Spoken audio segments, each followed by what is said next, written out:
A few days on, how do you feel about it?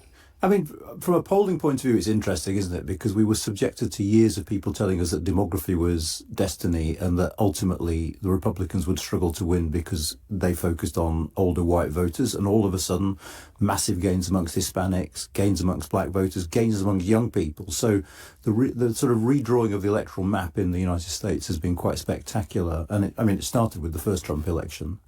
And like everyone else now, I'm just waiting to see what he actually does in office, because there's plenty of noise around everything from the sort of Project 2025 document that everyone's been heralding as his manifesto, but he says it isn't.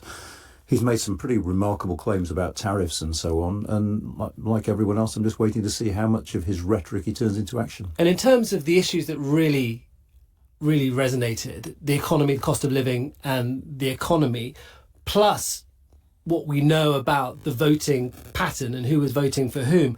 Is there some of what we saw in America last week that could reverberate through politics here and in Europe in the years ahead? Well, yeah, in several ways. Firstly, I would add to that immigration, which was a key issue for many voters, and we've seen that in many elections already in Europe and indeed across the world. And the second thing, which is a global phenomenon, is incumbents have been getting thrashed this year.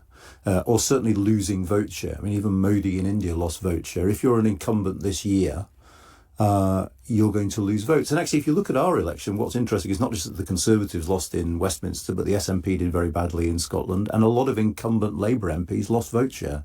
So 2024 is a very, very bad year to be facing an election if you're in office.